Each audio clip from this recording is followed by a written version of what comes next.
নমস্কাৰ। এই মুহূৰ্তত অসমৰ প্ৰত্যেকগৰাকী জনতালৈ দিব ওলাইছোঁ ডাঙৰ খবৰ। আজি হৈছে 31 জানুৱাৰী। আজি অসমৰ লাখ লাখ দুখীয়াসকললৈ কেইখনমান চৰকাৰী আঁচনিলৈ দিব ওলাইছোঁ ডাঙৰ খবৰ। তো যিসকল মানুহে ভিডিঅ'টোত ক্লিক কৰিছে অনুগ্ৰহ কৰি ভিডিঅ'টো স্কিপ নকৰি প্ৰথমৰ পৰা শেষলৈ চাই থাকিব, কিয়নো এইটো ভিডিঅ'ৰ মাজত মহিলাসকলৰ পৰা আৰম্ভ কৰি অৰুণোদয় আঁচনিলৈ কেইখনমান গুৰুত্বপূৰ্ণ খবৰ প্ৰদান কৰিম। অনুগ্ৰহ কৰি ভিডিঅ'টোত ক্লিক কৰিছে যদি ভিডিঅ'টো স্কিপ নকৰি প্ৰথমৰ পৰা শেষলৈ চাই থাকিব। লগতে মোৰ চেনেলত নতুন হ'লে প্লিজ চেনেলটো ছাবস্ক্ৰাইব কৰি মোৰ লগত থাকিব। তো বলক ভিডিঅ'টো আৰম্ভ কৰি আজি প্ৰথমটো গুৰুত্বপূৰ্ণ খবৰৰ বিষয়ে বিস্তাৰিত জানি লওঁ। আজি প্ৰথমটো গুৰুত্বপূৰ্ণ খবৰ হ'ল অসম চৰকাৰে ফেব্ৰুৱাৰী মাহৰ প্ৰথমৰ পৰা আৰম্ভ কৰিব বিচৰা কেইখনমান গুৰুত্বপূৰ্ণ আঁচনিলৈ। তো এতিয়া আপোনালোকক আঁচনি কেইখনৰ বিষয়ে বিতংভাৱে জনাই দিছোঁ। অহা ফেব্ৰুৱাৰী মাহৰ প্ৰথমৰ পৰা এইকেইখন আঁচনি অসম চৰকাৰে আৰম্ভ কৰিব।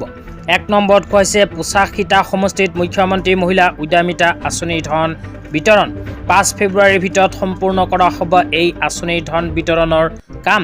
তো যিসকল SHG গোটৰ মহিলাসকলে মুখ্যমন্ত্ৰী মহিলা উদ্যমিতা অভিযান আঁচনিত আবেদন কৰিছিল কিন্তু এতিয়ালৈকে 10,000কৈ টকা পোৱা নাই, সেইসকল মহিলাৰ বাবে আহি গ'ল ভাল খবৰ।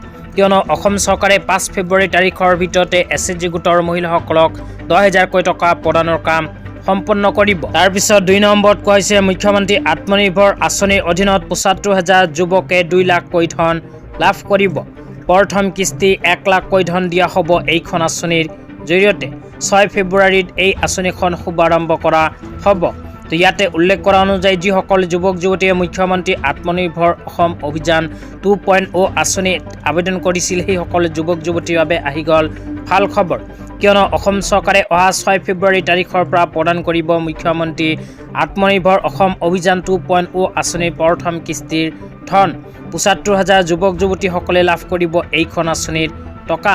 তাৰপিছত কৈছে 11 ফেব্ৰুৱাৰীত আৰম্ভ হ'ব জীৱন অনুপ্ৰেৰণা আঁচনি। অসম চৰকাৰে অহা 10-11 ফেব্ৰুৱাৰী তাৰিখৰ পৰা আৰম্ভ কৰিব মুখ্যমন্ত্ৰী জীৱন অনুপ্ৰেৰণা আঁচনি আৰু মুখ্যমন্ত্ৰী জীৱন প্ৰেৰণা আঁচনি। এই দুইখন আঁচনিৰ টকা অসম চৰকাৰে 10 আৰু 11 ফেব্ৰুৱাৰী তাৰিখে প্ৰদান কৰিব। তাৰপিছত একেবাৰে শেষত কৈছে 20 ফেব্ৰুৱাৰীত মহিলালৈ দিয়া হ'ব অৰুণোদয় আঁচনিৰ 8,000কৈ টকা। এইকেইখন আঁচনিৰ উপৰিও অসম চৰকাৰে অহা 20 ফেব্ৰুৱাৰী তাৰিখে মহিলাসকলক অৰুণোদয় আঁচনিৰ জৰিয়তে 8,000কৈ টকা প্ৰদান কৰিব। তেতিয়া আপোনালোকক দিব ওলাইছোঁ আজি দ্বিতীয়টো খুবেই গুৰুত্বপূৰ্ণ খবৰ। আজি দ্বিতীয়টো গুৰুত্বপূৰ্ণ খবৰ হ'ল অৰুণোদয় আঁচনিলৈ। অৰুণোদয় আঁচনিলৈ এনেকৈ এখন আপডেট ইতিমধ্যে আমাৰ হাতত আহি পৰিছে। ইয়াতে লিখা আছে শিৱসাগৰত নতুনকৈ 2,000 মহিলাক প্ৰদান কৰা হ'ব অৰুণোদয় আঁচনি। মুখ্যমন্ত্ৰী ডক্টৰ হিমন্ত বিশ্ব শৰ্মা ডাঙৰীয়াৰ বৃহৎ ঘোষণা। ইয়াতে উল্লেখ কৰা অনুযায়ী শিৱসাগৰত যিসকল মহিলাই এতিয়ালৈকে অৰুণোদয় আঁচনিত নিজৰ নাম অন্তৰ্ভুক্ত কৰিব পৰা নাই সেইসকল মহিলাৰ বাবে আহি গ'ল ভাল খবৰ। কিয়নো শিৱসাগৰত 2,000 মহিলাক অতিৰিক্তভাৱে আকৌ নতুনকৈ প্ৰদান কৰিব অৰুণোদয় আঁচনি। তেতিয়া আপোনালোকক দিব ওলাইছোঁ আজি তৃতীয়টো খুবেই গুৰুত্বপূৰ্ণ খবৰ। আজিৰ তৃতীয়টো গুৰুত্বপূৰ্ণ খবৰ হ'ল অসম চৰকাৰৰ কেবিনেট বৈঠক লৈ। তো কেবিনেট বৈঠক লৈ পঞ্চায়ত সদস্যসকলৰ বাবে এক বৃহৎ সিদ্ধান্ত গ্ৰহণ কৰিছে। কি সিদ্ধান্ত গ্ৰহণ কৰিছে পঢ়ি আপোনালোকক বিতংভাৱে শুনাই দিছোঁ। অনুগ্ৰহ কৰি ভিডিঅ'টো চাই থাকিব।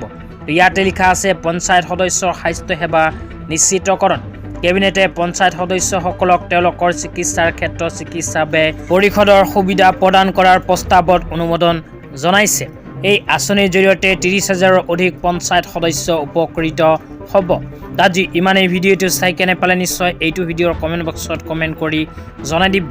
লগতে মোৰ চেনেলত নতুন হ'লে এনেকুৱা নতুন নতুন ভিডিঅ' সকলোতকৈ আগত পাবলৈ প্লিজ চেনেলটো ছাবস্ক্ৰাইব কৰি মোৰ লগত থাকিব। তো আজি ইমানেই। ধন্যবাদ।